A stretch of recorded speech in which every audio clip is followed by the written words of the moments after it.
Thank you, thank you. Um, I guess I just want to give a bit of a map of this session for the next hour. And being somewhat compromised in a lot of ways, I decided to use the same approach that I use whenever I do a plain English translation, which is essentially, what is it? What does it mean to me or the reader? And what do they need to do now?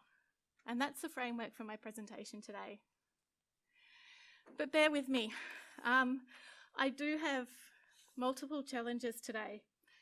Bear with me if I lose words, if I struggle with my sentences, if my talking rate goes extremely slow, while the rate of the rest of the world is still going super fast. Bear with me if I repeat myself. I've recently been diagnosed with something called central sensitization syndrome, which basically means that my threshold for all sensations, including pain, has gone haywire. So I experience a lot of noise as pain, and highly sensitized to it, as well as light. Sunglasses next time, please. But it certainly taught me a lot more about impairment, about sensory, cognitive and physical, and there's nothing like actually experiencing what it's like to only understand one word in a sentence that people say to you, to constantly have to say, slow down or shut up, please. Yeah, the learning has been enormous. What I want you to do right now is consider yourself, imagine yourself walking into the next room.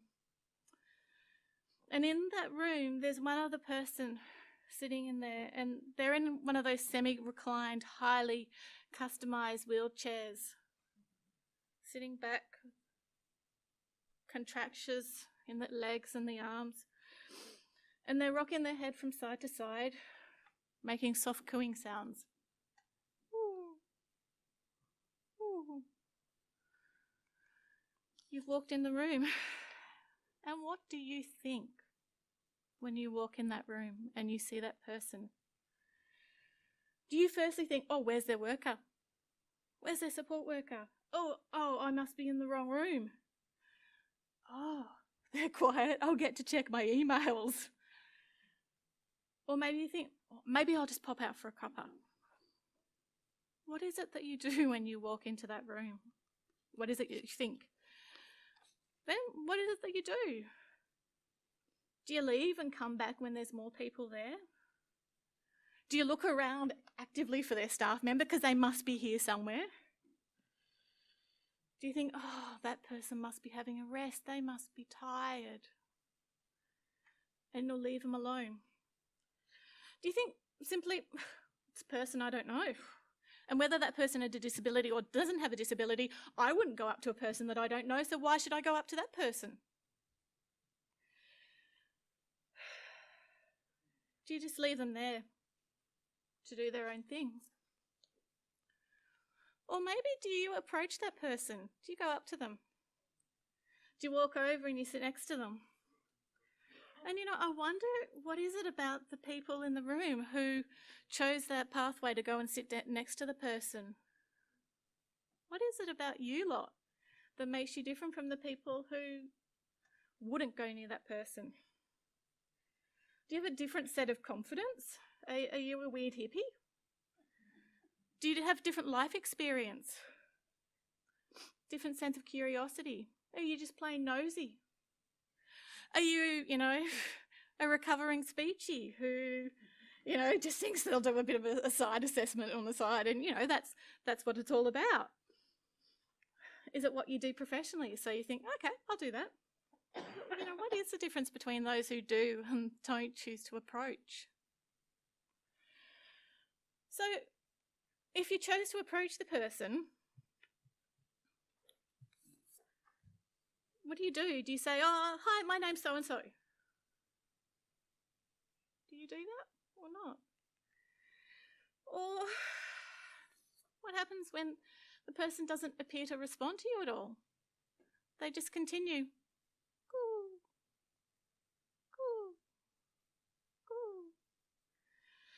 Do you repeat yourself and just keep talking to them, believing that they must understand everything that you're saying, and that because that's what you do with any other adult that you just met?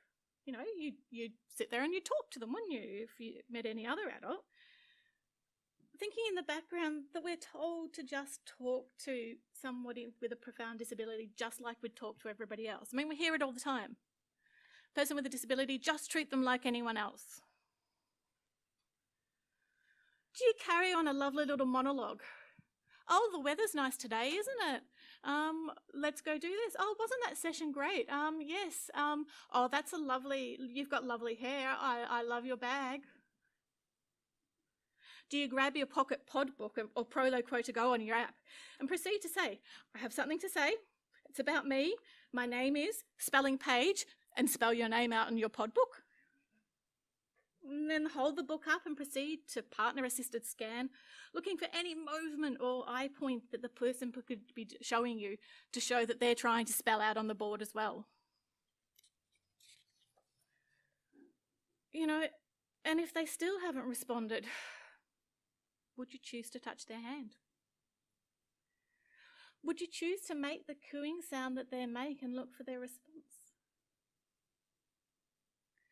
I could extend the scenario even further. What if the person, when you touch them, goes, what would you do then? Would you just give up, say sorry, walk away, change what you were doing? What would you do? So a person who might be their staff member walks back into the room, right? And I wonder, what do they do? What do you feel? And what do you do? Do they talk to you? Do they walk up to the person's bag and shove something in there? Do they apologise for taking a toilet break? Do they ask you if you know the person already? Do they talk to the person?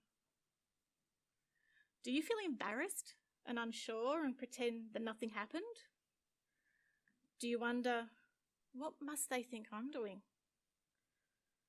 What if they think I have an ulterior motive? I mean, why would I be talking to this person that I don't know?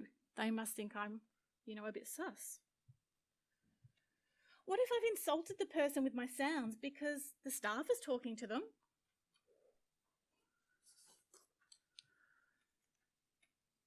Why is it that we do what we do?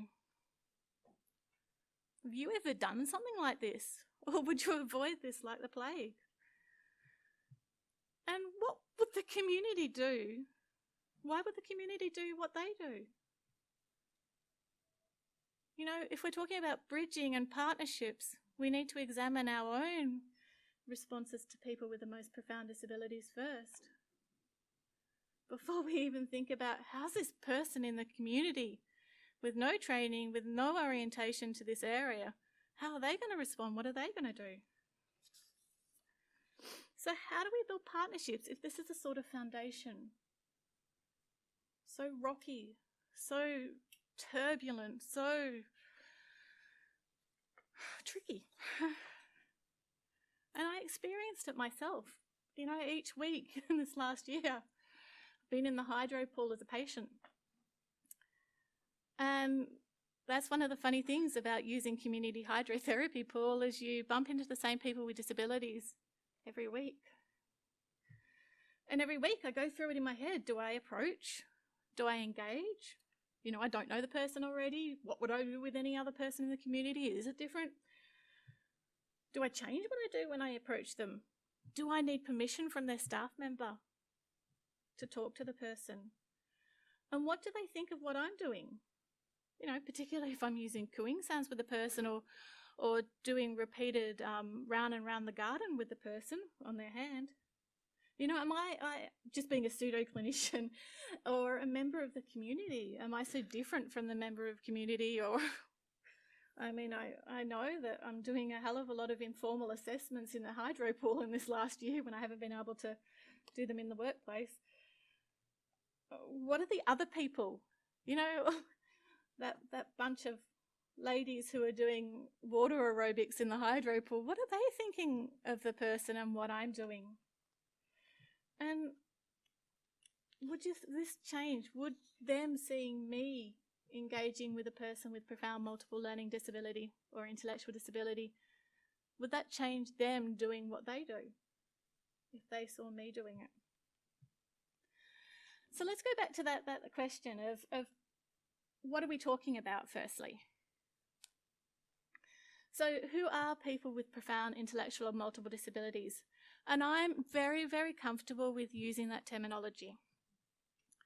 The core and essential service standards that have been released in the UK say that children and adults with PMLD, they use the term profound multiple learning disability instead, have more than one disability, the most significant which is profound intellectual disability.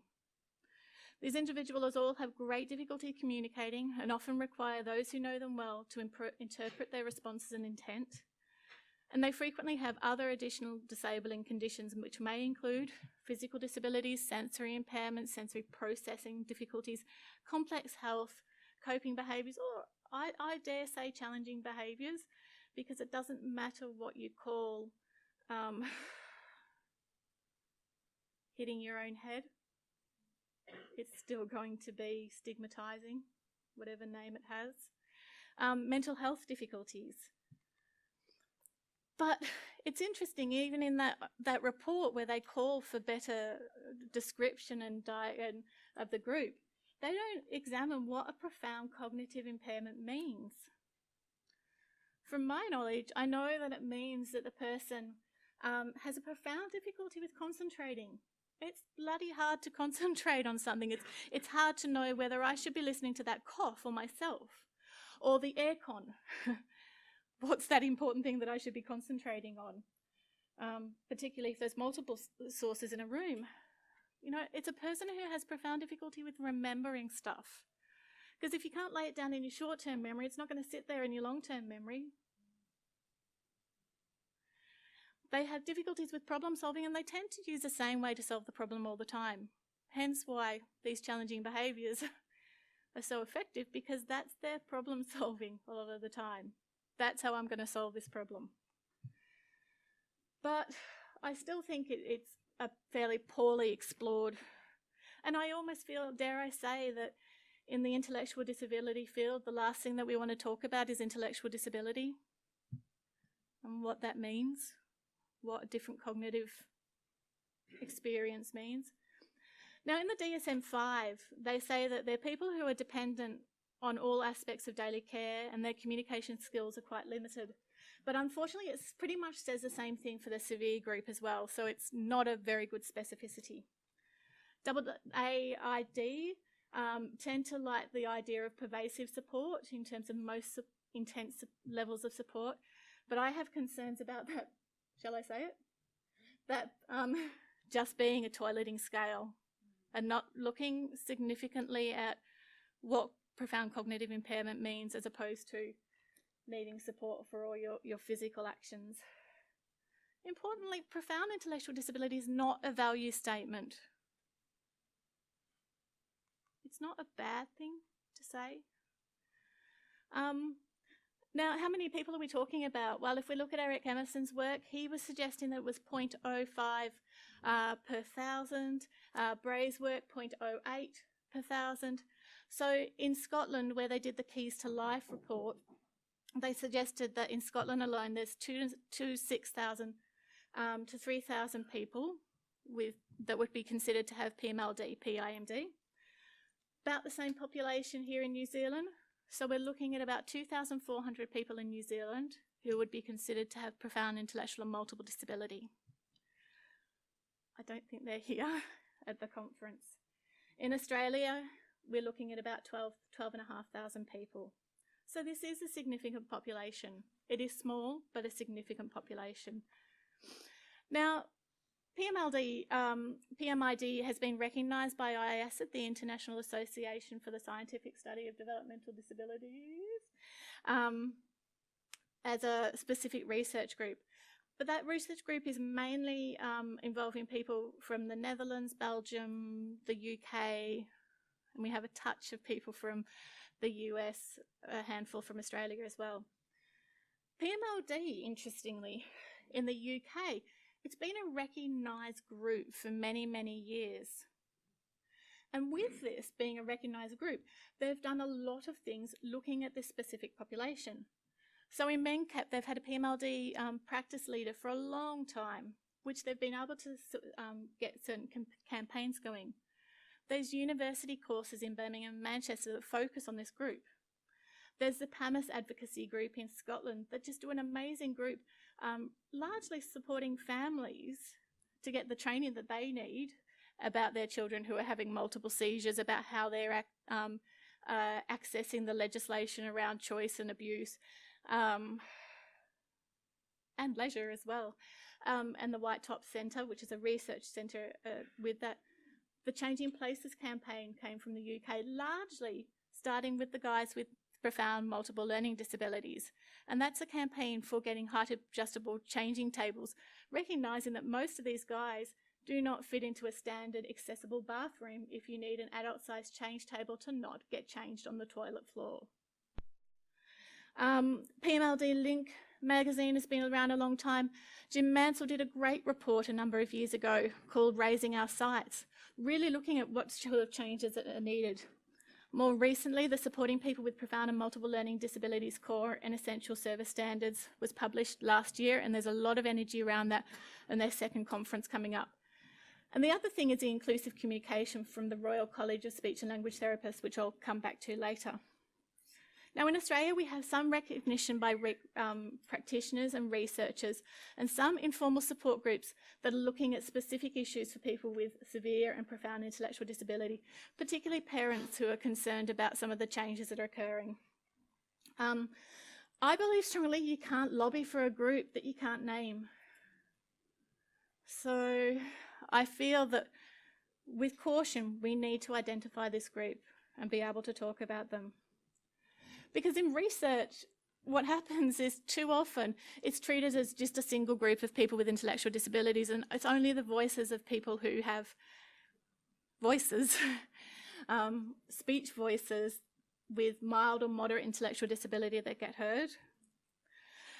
Alternatively, in a lot of research, severe and profound intellectual disability is brought together as a single group. And I believe there's big problems with it. There are a lot of positive things. There are a lot of similar advocacy points that we have for those populations. But there are also problems in that they are significantly different. We found this in a study that I did with Bruce Tong and Stuart Einfeld looking at some of their data, that the guys with profound intellectual disability presented so differently. You know, for a person with a profound intellectual disability, if they're making humming sounds, that's actually a skill. But if a person with severe intellectual disability is making humming sounds continuously during the day, that might be seen as an emotional behavioural problem. So generally there's poor group identification in research. And I think there is a particular issue that we don't want to jump into suggesting that somebody has a profound intellectual disability too early. And I am concerned about researchers who say that they're looking, or research practice that says that they're looking at people with profound intellectual and multiple disability of 2, 3, 4-year-olds. I think it's too early to actually make any sort of judgment around that. But you also have to acknowledge that the intervention available to people is going to have an impact on whether they're actually identified in that group or not. Because I do worry sometimes if I look at some people who I know have had no access to alternative communication systems, and they're put in the group of profound intellectual disability. So, and say some of the stuff that we're finding about people with Rett syndrome who are now accessing communication systems in different ways, we're finding they're not sitting in the group with people with profound, or some of them are not sitting in the group of people with profound intellectual disability. It's more likely to be described as severe or moderate intellectual disability. So we do need to be cautious of not putting into that group and not having that equate with low expectations. So what is interaction with these people? Is it talking to them like you do anyone else? Is it using pictures every time you talk to them? Is it about the number of words we use and the number of words that they understand? Which a lot of the traditional researchers propose that if the assessment says that the person only understands one key word and the staff members are using 3 key words, then the staff members must be ignorant of the needs of the person. I refute that practice because our words are much more than the content of them. Danielson says, for the infant, the music comes before the lyrics. No, yes. But it's the musicality of speech. There's something in the musicality of speech that conveys meaning much more than the words do. So I don't think we can have it as clear cut. Is it unachievable for people with PIMD? They don't communicate. And we hear that a lot, talking about people who don't communicate. I don't believe that. Is it just single expressions of like and dislike? You'd think that from a lot of the reports that are written by about people with this population, or even our choice-making sort of paradigm. It's all about finding out what the person likes and going with that. Is it telling them what's happening to them? Is it the belief that they understand everything that's being said to them, they're just locked into their body? Or is it something quite different? And I would suggest it's something quite different. And here's just an example of me interacting with somebody. Whoop. Can I have somebody press the screen for me? Thanks, Olive. Just wiggle around and wiggle it around and then, yeah. So this is just a minute, I think. Have you got him? Should be able to just click on it. Yep. For me, this is what interaction might look like with one person. I know how much you like that.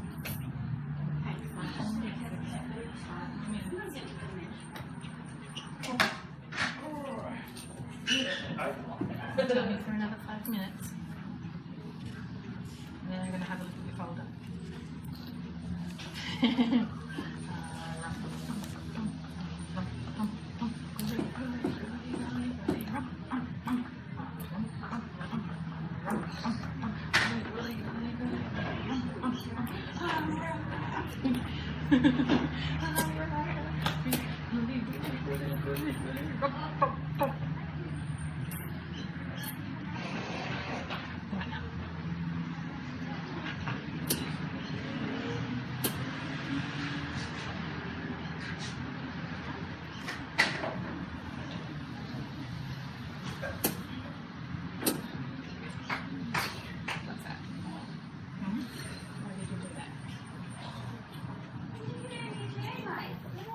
Okay. You can roll producing, okay? Thank you. Great. Why did you do that? Tomorrow's Thursday. Tomorrow's Thursday, isn't it? Yes, it is. Big cough. Oh dear.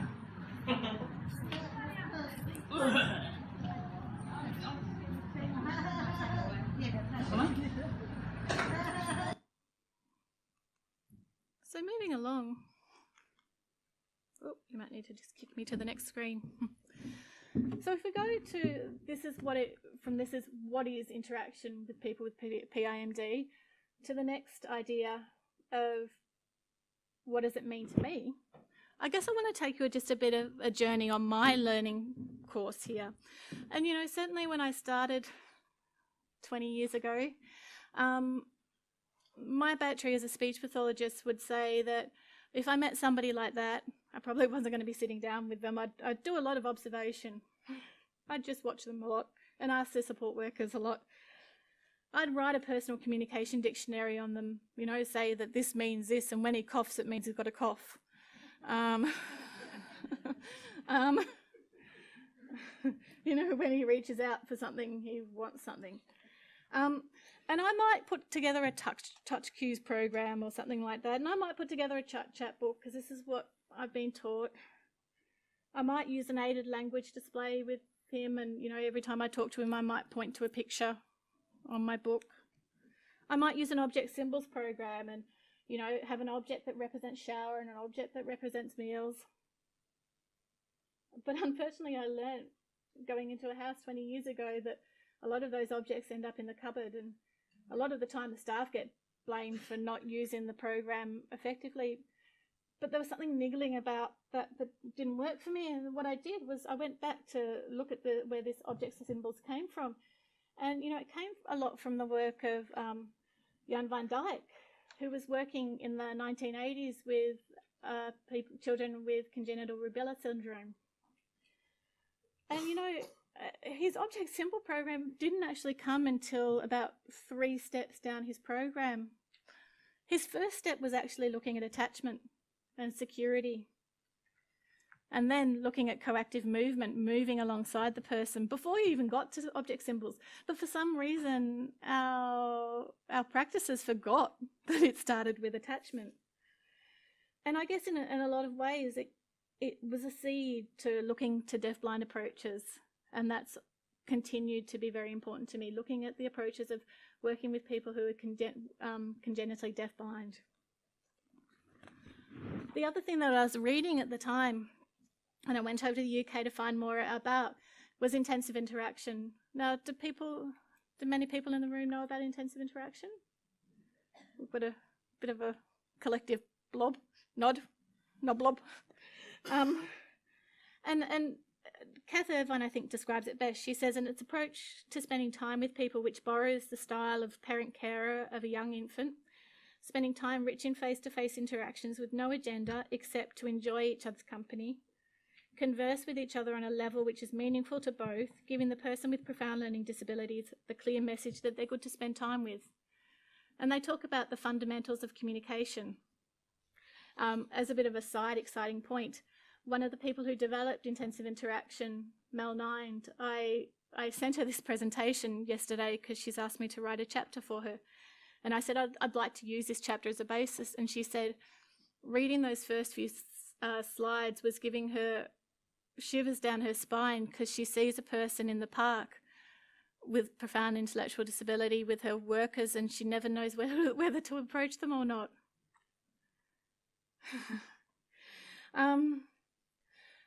So I started with that, and that was something that was really interesting for me, this different way of looking at interaction. I wanted to do more research, so I started doing my master's, and I used phenomenology to interview support workers and ask them, what's it like hanging out with this person? What's it like interacting with a person with profound intellectual multiple disability? So I interviewed 3 support workers, and the themes that were coming through in their interviews was that it's about learning through experience, that there's a big issue with this thing called age appropriateness, because they knew that they could sing and dance and play, but if the manager came in, they'd have to pull their socks up. They wouldn't be allowed to do it. They said nothing that we would do would be considered to be age appropriate, maybe going on holidays, but that's about it, because we know what works with her. So there was an issue there. They said it's about an emotional relationship, but they had that emotional relationship undermined because they were told that they were not allowed to be attached. They said it was about their role as well. And they actually said that, if you're a casual worker, to do basic care, all you have to do is feed the person and change the person, and that actually communication is an optional extra. That you're actually doing your role, even if you don't engage with the person. They said they talked about the believing and understanding, and you'll see lots of speech pathologists with holes in their head where they've pulled out their hair because the support worker said to them, they understand everything that I say. But, what's the opposite? This person doesn't understand nothing. You can't say that. Maybe we have to say that on some sort of level to actually sustain ourselves in the relationship, to believe that we are of value and of somebody to that person. The interactions in competition. They said that, when you finished all the work, you can sit down and spend some time with the person. And that it's a hidden culture of communication. That good communication does happen in the bathroom, in the van, in the pool, But, you know, if the manager came, they wouldn't be allowed to be doing that stuff. So things were happening, but it was hidden. Now, I then took those ideas. Actually, I might go, yeah. What I did then was I was working as a day service, and I'd been trying to implement intensive interaction, but for some reason it just wasn't happening. Now, from doing my master's research and having people say to me that they do things, that it was more about these issues in the culture, that it was more about permission, and believing that good interaction does happen, but a lot of the problem is people don't feel like they're allowed to do it. So I developed what's called the HOP program, the hanging out program. And, you know, for me, it was all about this guy on the front cover, that every time I walked into the service, he would always be sitting alone. So I wanted to do something that changed that. And I wanted to do something that honoured the voice of those support workers who said that, you know, you can do it, but we don't feel like we're allowed to do it in a lot of ways. So it was a paradigm shift for me very much. Not to focus on the skills of interaction. I didn't want to train staff to interact, but I wanted to focus on the culture and the permission to interact and celebrate interactions. So that was what HOP was about, was all you have to do is prioritise 10 minutes during the day, 10 minutes during the week, where a person could have one-to-one interaction.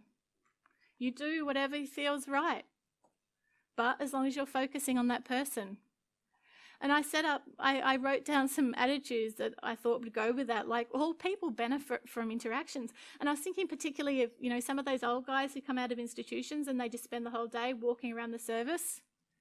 You know, those guys who seem to walk away from interaction, they benefit from interaction too, but it might be a very different sort of interaction than what we're thinking about.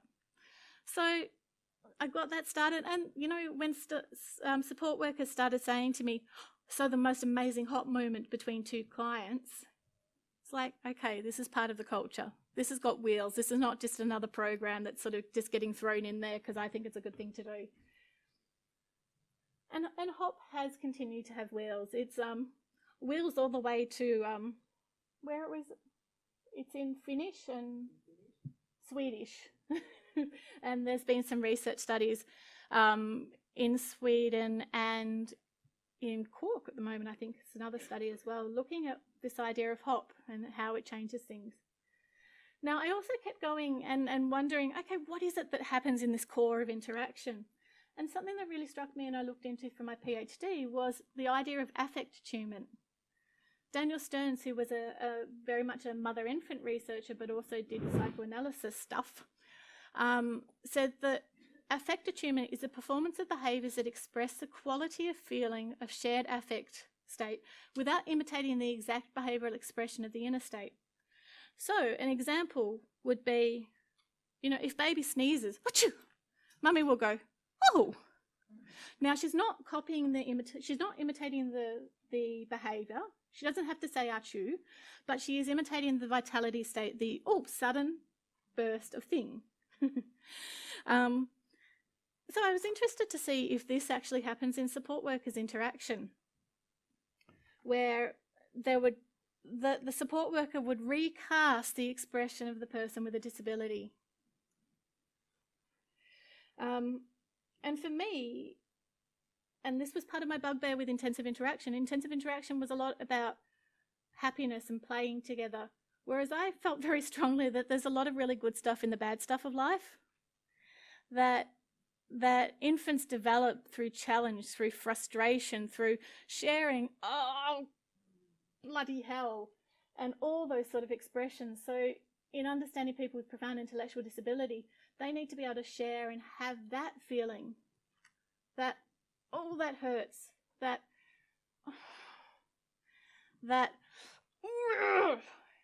they need to be heard. And luckily, infant mental health has really moved in that way, where they really see that sharing of those things are more important than just sharing of, oh, you're happy, aren't you? And what I found was that the majority, so I looked at the interactions with 21 support workers. I knew nothing about specifically what I was looking at.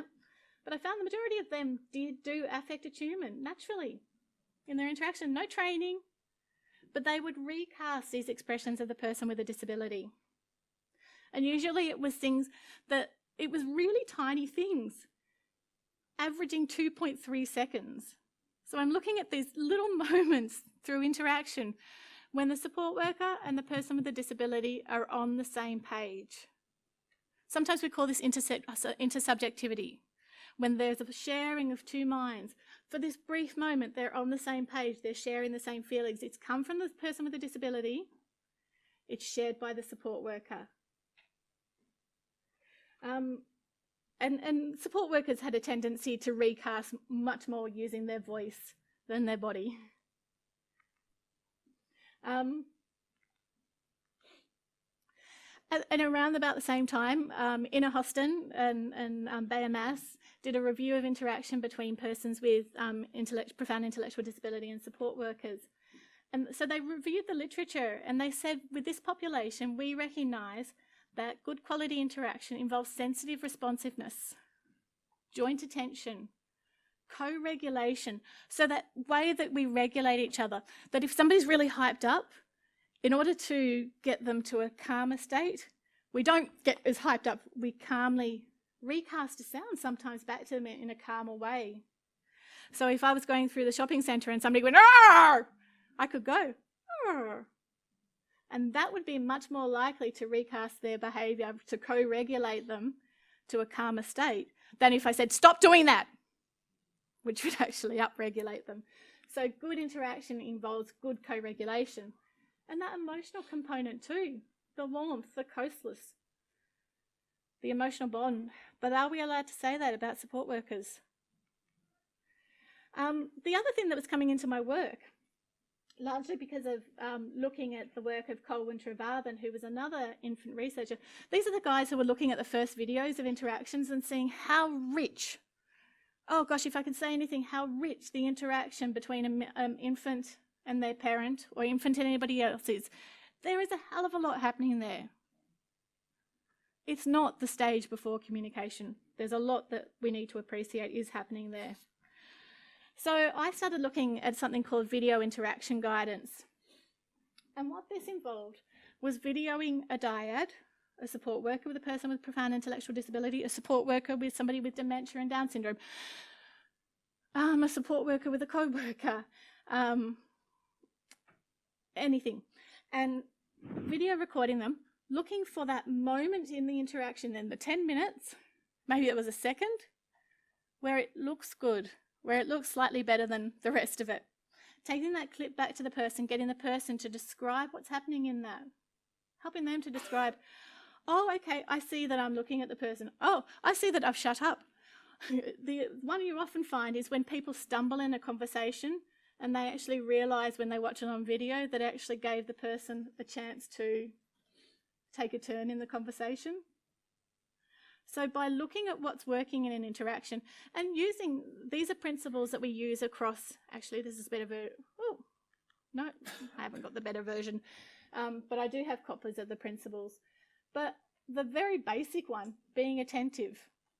You know, if we can capture support workers, anybody, being attentive towards somebody and showing them the power of being attentive, the power of sitting down with somebody.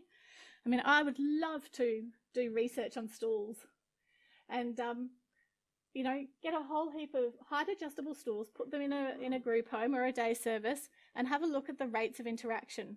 Because unless you've got somewhere to sit down next to somebody who's in a wheelchair, you don't talk to them for more than a few seconds. So if we put stools in a service, are people going to sit down and engage more? Maybe. I'd love to look at that. And coming back to the congenital deafblindness, these are videos, more and more videos coming up that are showing the richness of interaction that can occur with people with profound intellectual disability. And I think particularly the congenital deafblindness has been very important in building narratives across interaction. The interaction isn't just a person showing they like something. That interaction is two-way meaning making between two people over time. And I really like what Erna Allen says in a book she was writing about augmentative and alternative communication. She was really concerned about the sort of communication that was taught, that it was more about people participating in things and doing what was told of them, as opposed to sloppily making new meanings, and really engaging on an affective level about being with and intersubjectivity. So these are all the things that were sort of going through my mind. Can I have you again, my little assistant? And I think Chris Ulmer captures a lot of these things in his video with Mariana.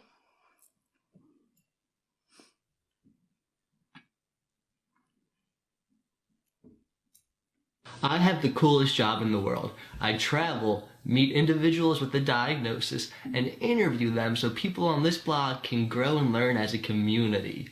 When I first started this journey, I went in with the foolish assumption that if I was loving and good-natured, I would film an instant connection with any human I met. Boy, was I naive back then.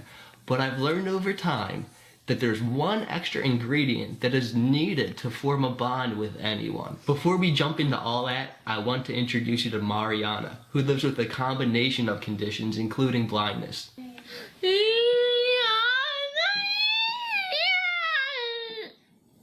My name is Chris, and I came here to do an interview with you.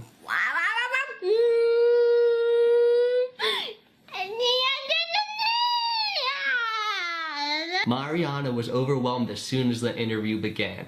Admittedly, in the past, my ego would have taken a hit from this, but I've learned through this journey to stop and evaluate the scenario.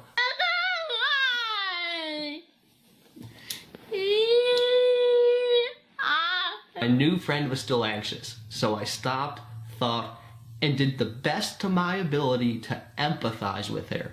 How would I feel if I was Mariana, and this new voice, this new person was communicating with me, and there was nothing familiar around me? I'm a stranger to Mariana. I knew she needed something familiar so that she could trust me. So I invited Mariana's mom into the room. What would you like to do? Hey, hold on. Thinking we could just talk and hang out?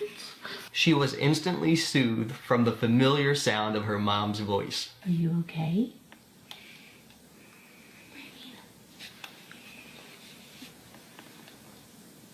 Baby, Baby, are we okay now? sing a song. Sing a song, okay. I would love to sing a song with you. The best of intentions can prove to be ineffective if you don't take the time to reflect and understand that everybody you meet is experiencing life from a slightly different perspective. Would you like to sing a song? Yeah. What song?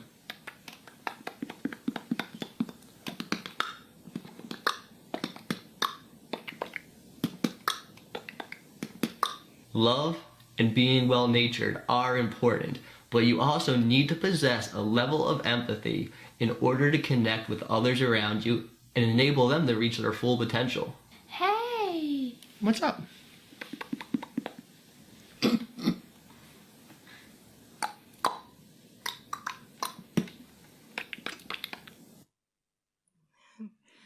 And yeah, it speaks for itself. And certainly, you know, Chris and I would differ somewhat in opinion. I've had conversations with him about this, that he tends to still run with the belief that the person's understanding, and I think he's too verbal centric. And there are opportunities that he missed for non-verbal dialogue by being too focused on his voice being the tool. So without great quality interactions, we know that people with disabilities will have a reduced quality of life, because that's one of the key factors of quality of life for people with profound intellectual disability. We know that without good quality interactions, they can't participate in supported decision making, as we see from Joe Watson's work, where relational closeness was so essential for good quality supported decision making. We know that the person's opportunity for relationships are reduced if they don't have good quality interactions with people.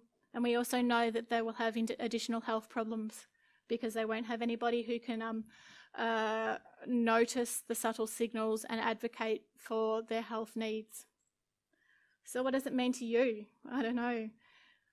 what does interaction with these people mean to you as any of these different people? But what do we need to do now? And if we want to build those partnerships, starting with ourselves, I think we need to be ambassadors for engagement, interpreters, models of engagement, scientists, researchers, and philosophers and ethicists. Ambassador, good old Oxford University dictionary says an accredited diplomat or a representative or promoter of a specific activity. And then I found sort of this link to brand ambassador, you know, the person who wants to represent the person in a good way. I think we need to be ambassadors for the people that we support. I think speech pathologists, other therapists need to be ambassadors through our report writing. And we need to show that dialogue can occur through photos, videos and descriptions. So all my speech pathology reports now include a transcript with photos, with a description of what happened and a description of what's going through my head when I'm making interpretations of what's going on and the questions that I have. You know, when somebody pushes me away, I'll write, so-and-so pushed me away. I'm not sure if this is because of this or that. I feel a bit nervous about reapproaching, but I'm going to try and do it in this way. Getting out of our heads, getting the mystery out of our heads and helping others to understand it and come to new conclusions. I draw my recommendations from the interactions. I see what works, and that's what my recommendations are, is do these things that work. And I also consider whether our current dominant model of communication intentionality serves to enhance dialogicality or undermine it. So what I'm saying is, at the moment for a lot of these people in terms of communication assessments, they will assess whether the person is intentional or pre-intentional.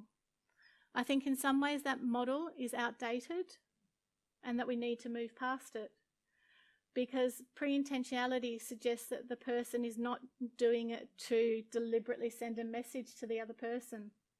I think we need to sort of question that and move into a stage where we can allow more of a turn-taking dialogue to happen, just like it does happen for a 6-month-old, for a 5-month-old, for a 4-month, for a birth. It happens. I think we need to deeply understand our current interactions, and Vasudevi Reddy, she talks about understanding people through first person, second person and third person knowledge. First person knowledge being, if that was me, that's what I'd think. Third person being, well, objectively observing, and this is what I think. Oh no, I'm not going to click on that one, but I will very soon. Second person knowledge is the knowledge that you gain while you're actually engaging with somebody. So any of you behaviour support practitioners out there, speech pathologists, anybody who's writing a report, the knowledge that you'll gain from actually engaging directly with the person is completely different from the knowledge that you'll gain through observing them. Rich descriptions should be part. Communication transcripts, subtitling interaction, putting it out there. I think the Royal College of Speech and Language Therapists captures this well, particularly with their first of their 5 communication standards. There is a detailed description of how best to communicate with individuals, because it's not common knowledge. It is tricky. It's hard to work out, how do I make myself best understood and how do I understand this person? We need to be interpreters to help the person with a disability understand us as best possible, but to also interpret to help the community member understand the other person in the pool. You know, how is this other person in the pool feeling? Are they going to approach the person? How do we positively guide them? And how do we look at the signals that might discourage somebody from engaging with them? And I've experienced them all. You know, in the pool, there's a support worker who actively engages and allows the guy to blow a kiss at me. And we can actually have a blowing kiss, very inappropriate conversation, but we have an incredible dialogue. But then you'll get the other support worker who sort of, oh, don't go near him. Oh, just move away. These signals that are saying don't engage with the person, or even just looks at me sideways when I'm doing round and round the garden because somebody requests it again. We need to be social interpreters. We need to be the scientists, researchers. Understand the disability research. Understand infant mental health research if we're going to get serious about considering what cognitive impairment means. We need to add our own stories to research and be reflective practitioners. We need to model high-quality interactions before we can expect other people to do them. We need to be philosopher ethicists, and I wish I could do a whole presentation just on this. You know, what is the right thing to do here? Because I'm not saying that I'm right. I'm saying that I'm having a conversation and we need to have conversations. You know, what's for the good of the person or the good of society? You know, do I have to compromise? You know, if somebody I know will alert when I go da, da, da, da, do I have to hide that when I go into the community? Because it might make the person look bad. And actually the person just ends up withdrawing because nobody's talking to them in a way that makes meaning. How do I measure up these things? How do I challenge concepts like age appropriateness, which may operate as barriers? More barriers in people's lives than they're operating as something that's opening doors. How do I seriously examine the need for close relationships with staff and others? Because they're there. We know staff are there next to people. We know that good quality relationships are going to bring out good things. How do I examine, this is the most tricky one, I guess, how do I examine the place of people with profound intellectual multiple disability in the context of presumed competence? So particularly at the moment, in terms of thinking about kids with disabilities, we're told by all the leading specialists that we have to presume competence. We have to presume that the person understands.